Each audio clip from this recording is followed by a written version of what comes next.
10 a.m. in the morning of 2022. Now, today's a special podcast today. First, we're going to read off some box office numbers, and then we will go into the podcast that we pre-recorded after seeing the movie Halloween Ends. This will be a more in-depth review of Halloween Ends. Now, we have not seen Black Adam yet.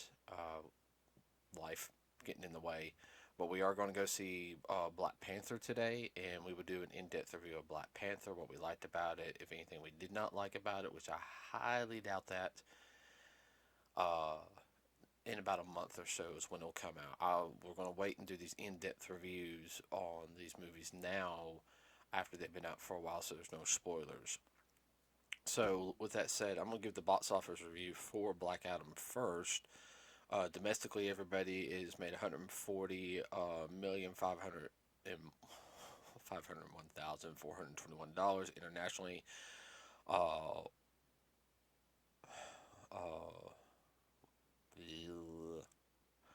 184,700,000 altogether for $325,201. 200 and 200,001 $421.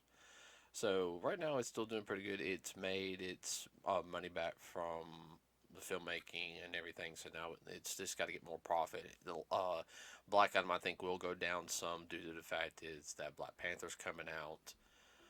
I think it did release at a decent time. I think if it came out around September, it might have made a little more money personally, but I know they had to finish some stuff up. So now let's talk real quick on. I'll give the Halloween Ends box office mojo. Yeah, and I get all my figures everybody from Box Office Mojo. Okay, so excuse me. Domestically, Halloween's End made $63,742,630. Internationally, $39,415,000 for a worldwide total of $103,157,630. That's really not that bad as for a $20 million movie. So it's made about $80 million profit. So everyone, here is our detailed review of Halloween's Ends, and please enjoy the film. And if you go see Black Panther, remember no spoilers and everything. Remember everyone's there to enjoy the movie. So, yeah, have a wonderful day and enjoy the podcast. All right, everyone. As I said at the very beginning of that little short segment, we are going to be doing a deep dive of Halloween Ends. Now, you guys, this is different from the previous podcast that we did because we tried to keep it as minimalist as possible, spoiling the film. You know, we talked about some other things in that podcast, and that was right after we watched. Saw it. Yeah, saw it, and let's see, we saw that, and I'm just double checking the date real quick. We saw it on the 17th of October, so you guys know that podcast came out on the 20th when we talked a little bit about it and a couple other things. Now, so we decided to bring this out during when Wakanda Forever was coming out because, you know, it's been a little time. It's been about a month, so we can do a deep dive and everything. If you haven't seen the film, still go, go find it. Go, It's well worth the trip and the money. Oh, yeah. Oh, yeah, no. We saw it right after, I thought, the 110 showing is what we went to. Yes. Like I said. So we want to do a little bit more. If you go in the afternoon, guys, that's a good time. You save some money. Yeah, I'd say about $4 or $5 going at that. Yeah. Now we'll spend a little. Now we spend a little money when we go to the IMAX and everything. The gas, but the excuse me, the IMAX experience. Just double checking on the battery. So Halloween Ends, everybody, is the final Halloween film I think that James Cameron was going to do. And Jamie Lee Curtis said she was done with it also. Yeah. And I can understand that. I mean, this was the original Halloween film, which came out in, 78? Yeah. Came out in 1978, which was her first film. Yeah. And it really helped her get into that career of acting and meeting a bunch of people. And it's a good film. Yes. It was very much guerrilla style in a sense that it was low budget. Everybody. Uh, um, this film has a little bit of that low budgetness, but it has quality to it. Now, there's not a. I will have to sit there and say It is not a slasher blood guts gore film. It no. is past that Well, genre. yeah, well, the other two films, 2018 wasn't like that. No. Neither was Halloween Kills. Well, original wasn't either. No, it had that creep factor. Now we'll Yeah. sit there and say, as I said in every podcast, that music just and of course they added a little more bass to it, and it like with the dum dum dum dum. Yeah. But that could also be representing of a person when their heart is dum dum dum dum, scared. Adrenaline pumping. Mm-hmm. Yeah, you're talking about. Yeah, well, you would know that. The bass on a trap set. Boom, boom, boom. Yeah, that's it. They made it a little more creepier in this one because, I mean... Yeah, instead of just a bass guitar, that did make it a little creepier. So,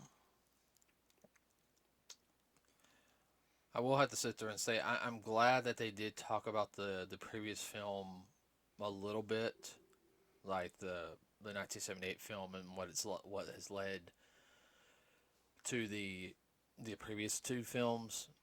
Kind of link, that this is going to be the end. Now, before I continue on real quick, now remember everybody, there is, I think, this is the, hold on, I'm about to cough, third or fourth timeline for Halloween. Yes. Because there's there's different chronological series. Right, Yes. and now each of them follow the Halloween. One is the first movie is pretty much connected to all of them, except the Rob Zombie films. And Rob Zombie's film, there's a lot of the F word. He throws that out. It is more grotesque and everything than some of the other ones. It's a little more Michael Myers-ish. Dad, Michael Myers is, I wouldn't say Michael Myers-ish because you got to think, though, Michael Myers is in the Halloween films. Yes. You're talking about more Jason. I mean Jason. God, what am I talking about? I meant Jason. More, and everything. And it just, I don't know. It's like I see him now. It didn't have the same scare factor. Right. As it. I mean, but some people like it. That's fine. I'm not saying Robert Zombie's not a bad film director or anything. It's just not my cup of tea. Different style. I will give him credit though on the sound effects. He did find a good team to do the sound effects on that stuff. Now, of course, there's the original set of movies, which went up to 5? Yes. Which went up to 1995. Where what's his name? The guy who played the Doctor, you know who I'm talking about? That was his final film. Was it Michael Dougherty is his name? No. Donald Pleasant. Yeah. He's an English actor, and he just passed away here about, 2 years ago? No, he passed away. No, he passed away in 95, Dad. Was it 90? I'm thinking about somebody here, but yeah, he passed away. That's the reason he couldn't come back. No, and then, of course, there's Halloween. Then they got the one that happens like 30 years later, H2O. And then Resurrection, which that's its own timeline. Mm-hmm. And then you got Halloween, which happens, and then Halloween 3, which supposedly they want to make like a different Halloween style movie every time. Which I actually like the third movie. Some people don't like it. I actually liked it. Now, like I said, this one is Halloween, then happens Halloween 2018, and then from the 2018 film you have Halloween Kills. And Halloween 2018 and Kills, everybody happens like in a day. Yeah.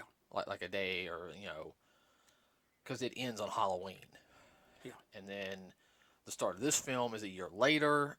It really sets up the premise for the film on some stuff. Oh yeah. And like I said, everyone, Well, there was a skip back in this particular movie too. It starts off in 2019. that's what I said. Yeah, and then it comes up to date.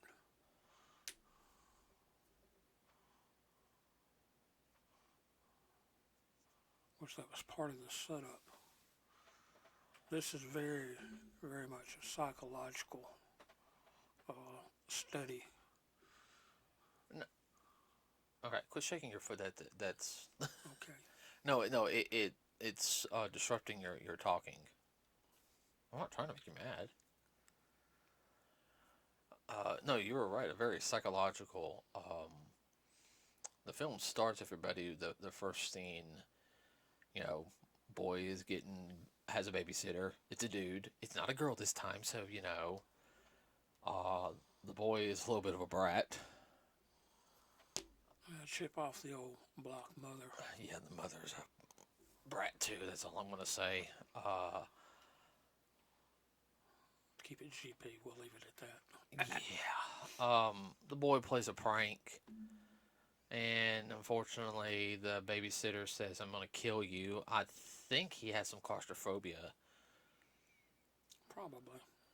And, He got locked up in a upstairs closet, and when he kicked the door open, there goes the kid over the banister, 4 flights down. yeah, I mean, he hit his face and everything. That's the big thing is, this is the first time in a long time you've seen a Child. a child be killed in a film. Now, of course, the child actually didn't fall. It was, of course, a dummy, and I think they did show the child a little bit, but it wasn't super messed up and grotesque. I mean, it looked realistic. Blumhouse is very good at some of the realism, but they didn't show the face long. No, it's just kind of a flashby.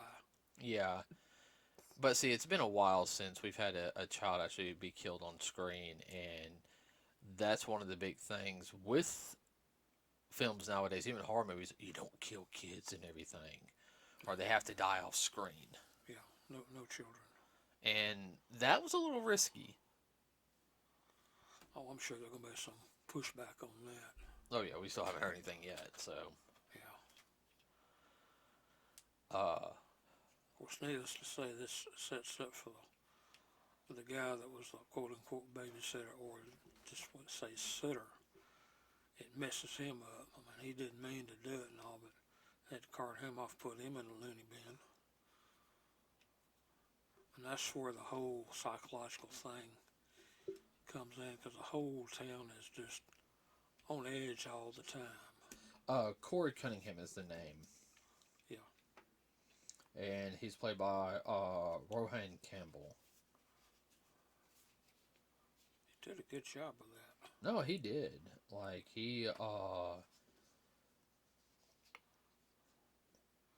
excuse me. And then poor guy, he gets picked on a lot, and there's some punks that pick on him and whatnot, and that's how it kind of gets started. And they thought they accidentally killed him, but they didn't care. And then our favorite, Jason. Michael. I mean Michael. Oh, I messed up today. Michael rescued him. Rescued him. I think Michael was going to kill him. Because Michael likes toying with people. Yeah, he likes messing with people's heads. Yeah, the big thing is what leads up to that is, of course, Jamie Lee Curtis's character, which I'm actually having to look at the Allison Nielsen. She's having to she kind of likes him, takes him out to a party. He's seeing things going on. He didn't get to go to engineering school. He's working at a junkyard, which is his stepfather's his boss. His stepdad's a good guy. Yeah, he's trying to help him out. He's trying to help him. He knows an accident. It was an accident. You're trying to better yourself. I'm going to help you as best I can. He's trying. Trying to work with him. Not Well, the big thing is he didn't push them or anything. He just basically, it's like, got to get around. You got to get here on time. Gets him a bot, gets him his old motorcycle. You know, Does a pretty good job as a mechanic, so I say, hey, yeah. we'll So work with you. right. Of course, unfortunately, He has a hover bomb. Oh Lord. hover mom ain't the word for it. We'll get into that just a little bit. The biggest thing with him is he's branded uh, as the new Michael. Everyone's treating him like the new Michael Myers. You're the child killer. You did this. Which messes him up psychologically Yeah. and everything because he can't escape it. Well, he was already picked on to begin with, and after that, it only exacerbated it. Oh yeah, and that's the whole thing. 'Cause he's kind of semi geeky to begin with, and everybody, oh, you just a stupid geek, blah blah blah blah blah. Well, that was the one thing. Of course, you have a bunch of high schoolers picking on him. I'm so glad it wasn't. Now I have to give James Cameron credit. I'm so glad it wasn't football people. It was band people, and no offense, everybody, band people can be just as cruel, if not meaner. Uh, Yeah, I picked up on that too, and I thought, interesting. uh huh. The band people this time, it's not football, but I'm sure football would have been right in there with them. Uh huh. Ow. In that aspect, it was a little more realistic. And football ain't the only people that can be horses with two ties. No, I was in the band. I know. There were some people. Yeah, There were some people in the band. Everybody that they needed to get old fashioned out behind the stadium. Yeah, and of course, as Dad said, they find him after, hey, you slashed our tires after an incident earlier in the film, and then push him over. They didn't even go check on him. That's how much douchebags they were.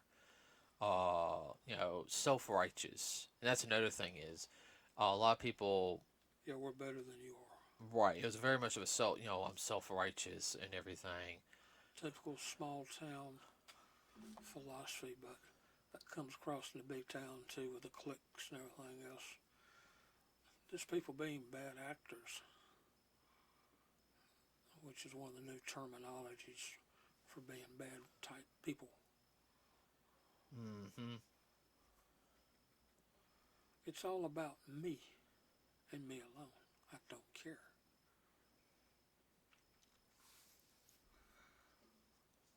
That's what I liked about Jamie Lee Curtis's character, is that she's still working through her own issues and whatnot, and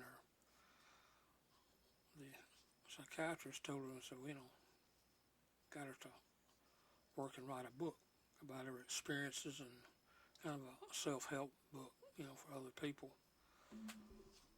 And of course, you see her writing out throughout most of the movie, and it's very well done. Oh yeah, well I mean, she talks about in the film how you can't let the evil um, inside you. It's very much of how she's talking about how and she says at one point in the film that the there's two types of evil in the world, and I think I got a cricket in here. That's right. That's good luck. Yeah. Sorry about that, everybody. There's the evil that threatens people like, an evil person in a sense.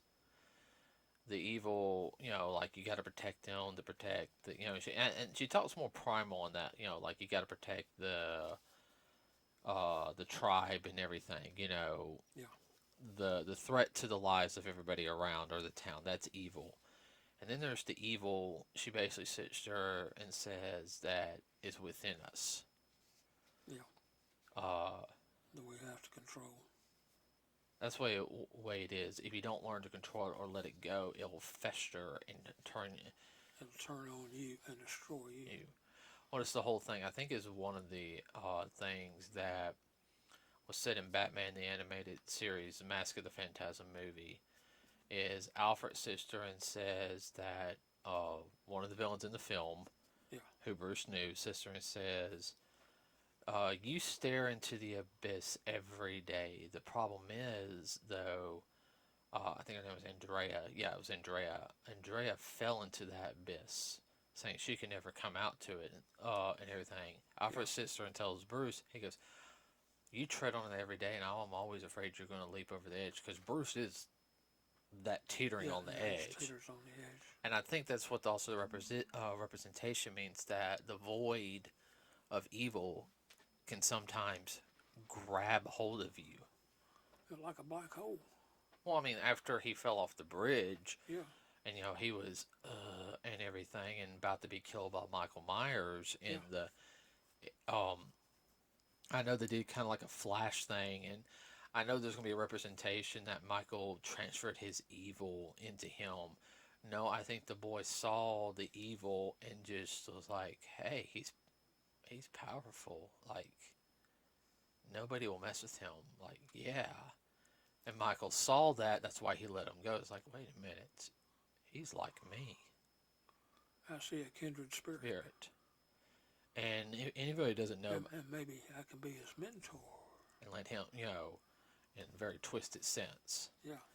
And if everybody wants to know and everything, um, if you say it doesn't exist and everything, then you've lived a very sheltered life. You're in denial.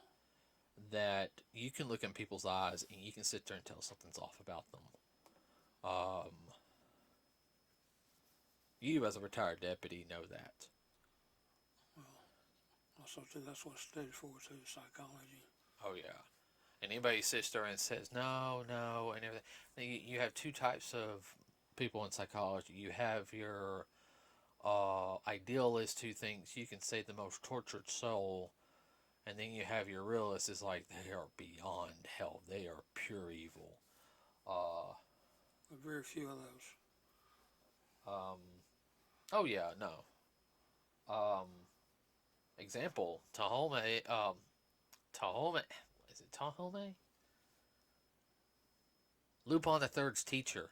Yeah. She was evil. Yeah. Not spoiling that for you, everybody. Okay.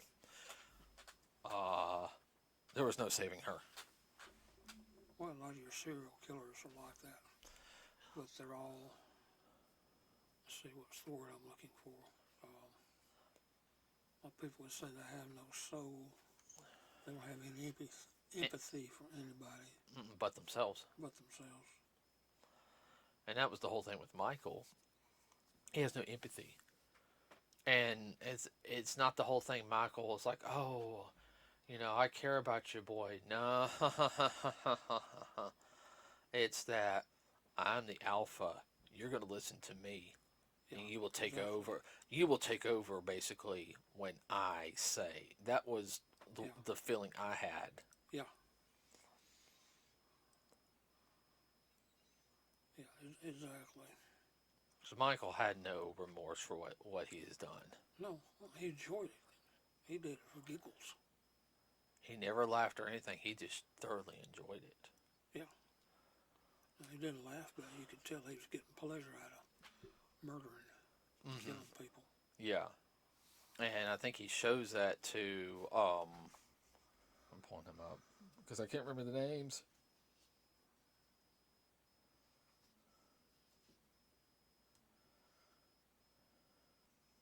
Corey. Yeah. But just talking about that, of course, Corey goes deeper every time into madness, and Jamie sees it. He's going deeper and deeper into the abyss. Can't pull him out. Not Jamie. I can't remember Jamie Lee Curtis's name's character, and I gotta find it. But her character sees it. She can almost feel it. Yeah. And I know part of her issue is they're like, you're looking to have Michael come to you again. Like you wished him back on us. of course that's what the town thinks. Yeah. Uh, It's all your fault that he came the second time. Michael had some unfinished business, and it was her. well, if I remember correctly, in one of the films, didn't you sit there and say you should have killed him when you had a chance? Yeah. but they didn't want to. Mm-hmm.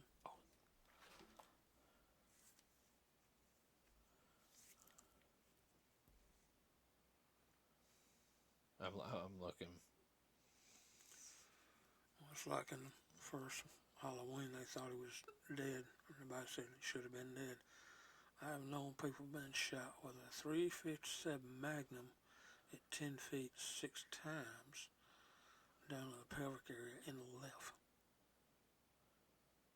And 6 months they're back up walking around. You wouldn't think that, but holy macaroni. Unless you hit a vital and destroy it, then no, they can live. Yeah, that's definitely Laura Strode. That's the name, Laura. Yeah, that's the thing. A lot of people don't realize. The human body can, you know, Take a lot of punishment. and some people with the right mindset can go beyond. Mm-hmm. You know, and I know it sounds weird, but that's pretty much the way Michael was.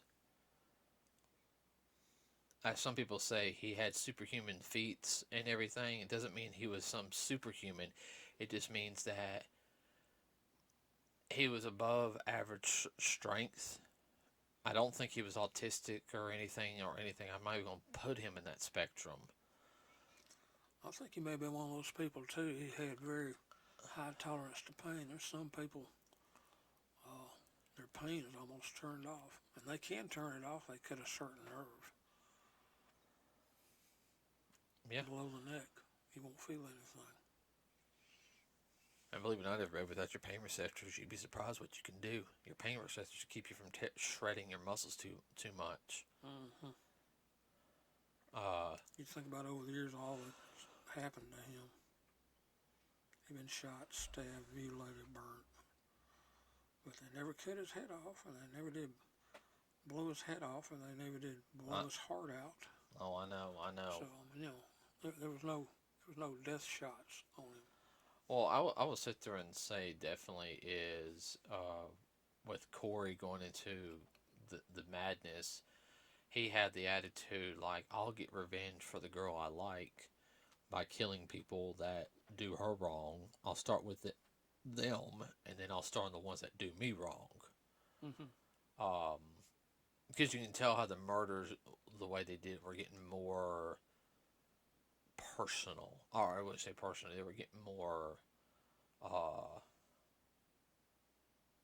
What's the word I'm looking for?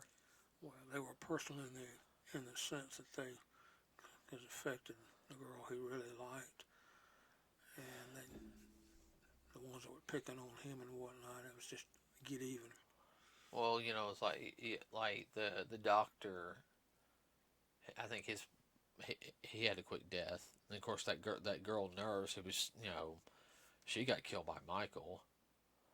She got pinned to the wall. Yeah, and then those other four, that was just messed up. Drumstick through the eye. The other girl got bludgeoned to death.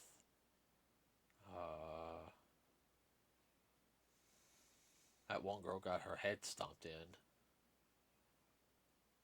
That one guy, I hate his stepdad got killed. Because his stepdad saw him with the Michael Myers mask, and I think, all joking aside, I'm not saying he wouldn't have went to jail or anything, but I think if his stepfather was not killed, they might have been able to get him arrested and thrown him in an insane asylum. Give him proper help. Yeah. But I think after we saw his stepdad, which is pretty much one of the few people that actually cared about him, which is the rich kid's fault, little rich brat's fault. I think that was just because he. Well, they took him out in style. They took an acetylene torch and put it right to his head and just burn him up. No, put it through his mouth. Oh, through his mouth? Okay, well, I saw part of the head. Yeah, but I mean, damn, what a way to go. I mean, whew. Talking about being lit up. Oh, that was about 3 or 4 seconds worth of pure pain. Yeah. And then you're fried. I mean, there's no, That's past barbecue. Nah, he would have had a heart attack. He crispy crittered him. And the whole thing was, it also became was I would say control. He found power, and of course Lori saw all this, telling her granddaughter, "Look, you don't understand. I see the same look as what Michael had. He has it. And she didn't like it. Now she was trying to turn him away from it too, but He loved it too much. yeah, He liked the thrill. yeah, I would say his first. Of course, that Lori's ex-boyfriend was killed yeah. by Michael. I think that's what made him really want. Hey, I like this. Uh, yeah. The whole film, everybody, uh, is very much about uh also letting go. Not so much of the anger, and what I mean is like you need to let the anger go and just be peaceful and everything. It means you need to move, which is not easy. Which that's part of what the film really deep dives into, and everything If is you got problems and issues, you need to get help. help, Get help. help. Yeah, it's a good slasher film. Everybody, Oh yeah, I yeah, mean, but this was a very psychological in a yeah. sense, and because most of the time is like unlike the Jason films, which Jason, Friday 13th films are slash slash slash, which those are fine to watch. I'm still mad the reboot did not get a sequel because that was actually good. Mhm. I have to admit I'm still thoroughly impressed on the reboot of Friday the 13th, Yeah. but with with this film, of course Lori was having her issues. She was trying to move on, but she wasn't. Uh, I think her granddaughter kind of threw that at her. Says, "I'm going to go with him." Get out of here. Get away from here. Right. So I don't have the stigmata of being not necessarily her granddaughter, but one of the people that Survived Michael Myers' Myers. attack. Right. Which is very understandable. Yeah. Well, small town mentality. They all get against you and whatnot. What do you do? Not a whole lot you can do. Once they get it in for you. And the whole, of course, Corey dies. He's like, well, if I can't have her, no one will. You think, oh, he's gonna go after, his girlfriend. No, he stabs himself and turns Lori's granddaughter against her because Lori panics, Pull and the knife out. and then Michael returns Oh boy, that's fun there. because she's panicking. Because he has the mask. It's almost like she can feel Michael, Yeah, she can sense him. and Maybe smell him. for well primal, Yeah. uh, and I don't think it was a sixth sense. I think it's just one of her five senses. She knew he was there. right. Well, I mean, I know some people complain that fight scene should have been better. It wasn't as good. It's like the lady's in her 60s. Everybody, she's supposed to be an older, woman. She didn't. Yeah, she knows how to use a gun and a knife and stuff like that, but she's not a trained like martial artist and No, everything. Okay, self-taught. she's self-taught, and She didn't have the arsenal she had in the last film. oh, you're talking about the 2018 film. Yeah, she did not have the arsenal. And let's be honest. I mean, it was a very realistic fight right there. Oh yeah. Uh, she fought to the bitter end. She's like, this has to end. Of course, in for a way, it's also given her closure in a sense that she stops the boogeyman. Yeah. I mean, My boogeyman. she stabs him in one arm, and stabs him in another arm. Throws the uh, Pulls the refrigerator down. He's on the kitchen table, giving new meaning to uh, kitchen table work.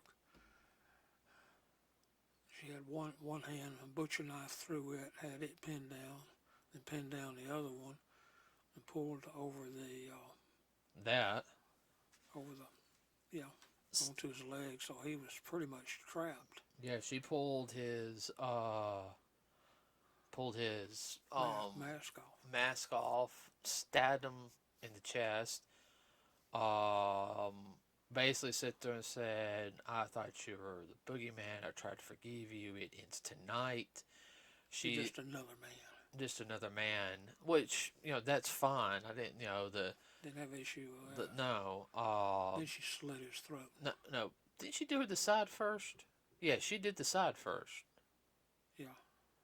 on the lungs, and then slit his throat, and he got his right hand free and was starting to Flail along. like no, he grabbed. No, that was before. No, he grabbed her neck. That was before she slit his throat, though, wasn't it? I can't remember. Yeah. Yeah, no, it was because That's when her granddaughter came in. I said because Lori was just gonna let him kill him. I'll die with you. Yeah. Lori said no. Basically, as anybody who knows who has been a victim of like abuse or a lifetime event, sometimes they're okay with if I die with you, as long as I take you out, that's all that matters. Yeah. Of course, our granddaughter knew what Corey did, but she was hoping that she could save Corey. Yeah. And keep in mind, Michael's killed Corey because Corey seemed to miss the carotid artery. And he was like, no, it's my mask, pretty much. And Michael got his revenge. Like, you took my mask. I'm going to kill you. Snapped his neck. Popped it like a chicken neck. And then slit his throat, slit his wrist after. No, this is Michael. This is Michael. Gets his throat slit and everything. Lets him die. God, what's his name? Hold on, I gotta go back. Wilton Patton, deputy.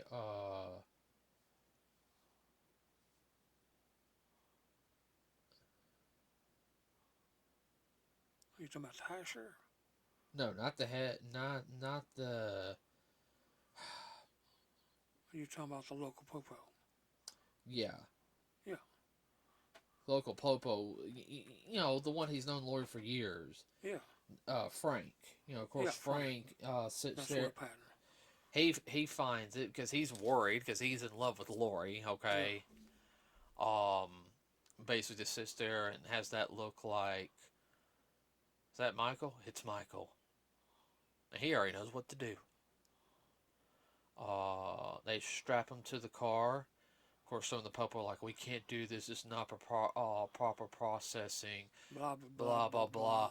I would have punched and everything. The high sheriff, it is tonight. Yeah, the high sheriff came in and took over. They had him strapped, letting everybody know Michael's dead. On top of the car, and they paraded him around. And I know some people, and it's not the whole say glorifying, hey, he's dead, let's give him a proper memorial and everything. No, it means, look, everyone, the boogeyman is dead. We're going to get rid of him. We're going to get past this. We're through with this. Throw him in They went to the junkyard, and they chunked Michael's body into the shredder, which shreds cars. And of course, Laurie got in there with him, and she pushed him the final 2 or 3 foot. Yeah, she didn't die, everybody. No, she didn't die.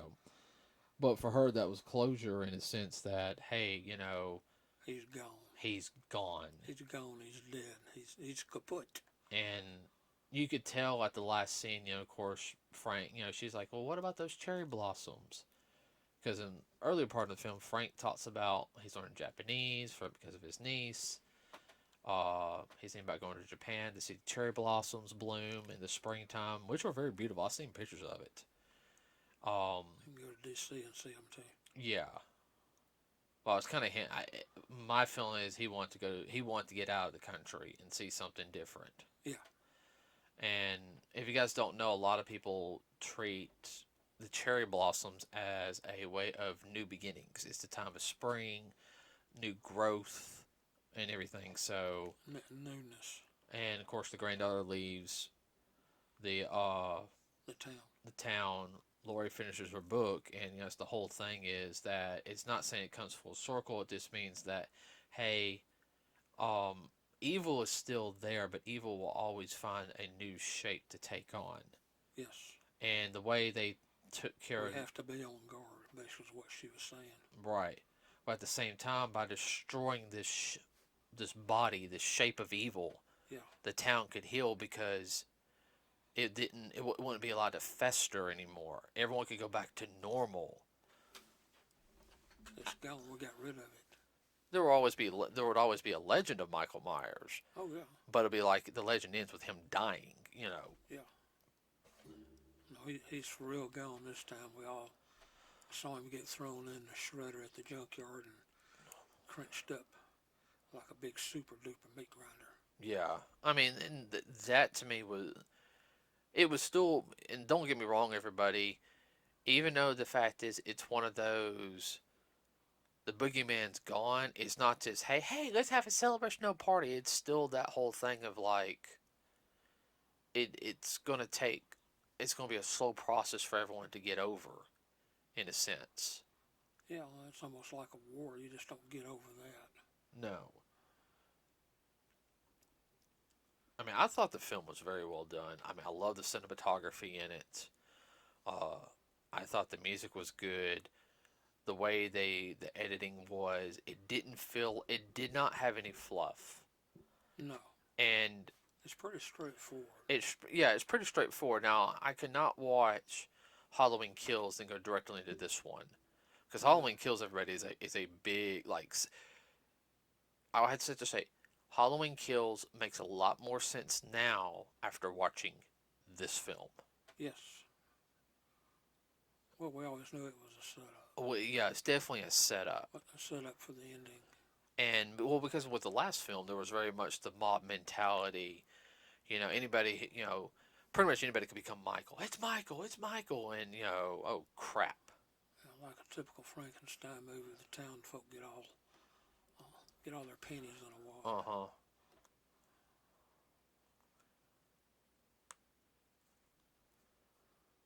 So, if you guys get a chance to see it, please do. It is a really good film. This is the last film, from my understanding, that I know Jamie Clarence said she's done, and She's done with Halloween. yeah, and I think John Carpenter's done too. Like I think he's finally he got to do something different with this series.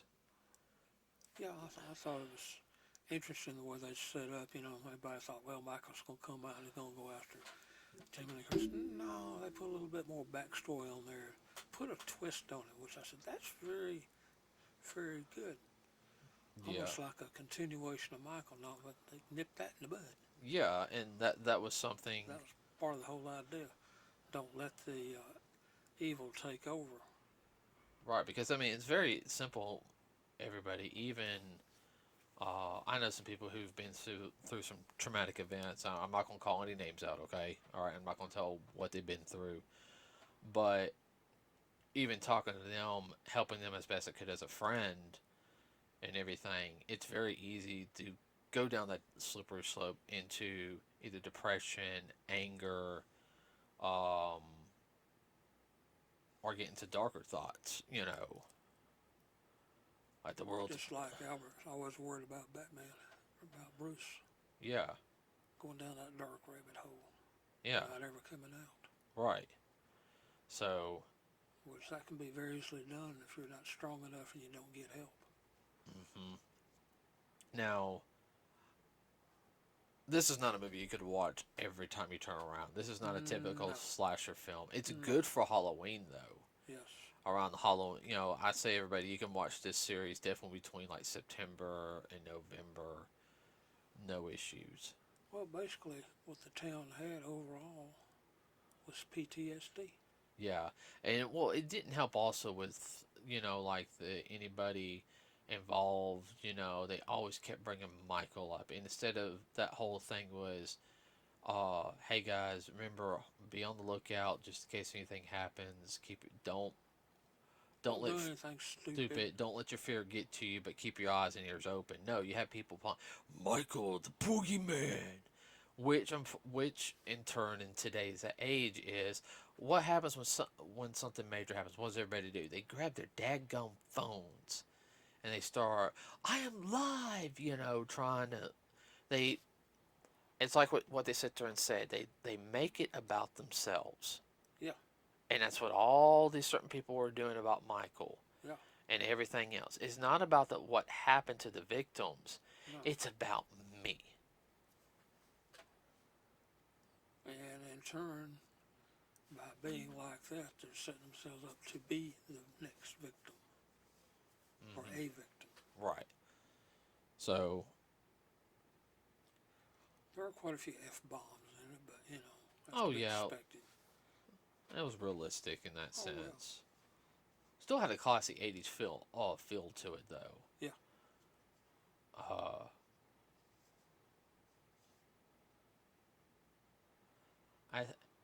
Like I said, I think Nicholas, is that his name? I gotta double check. I'm sorry, everybody. Corey could have went either way, but after, I would have to sit there and say when he went back to get the mask, it was like, nope, he's gone. Well, of course, Michael Myers wasn't no kid either. No, I mean he would at least been about 10 years. He was supposed to be at least about 5-6 years older than Laurie. At least that.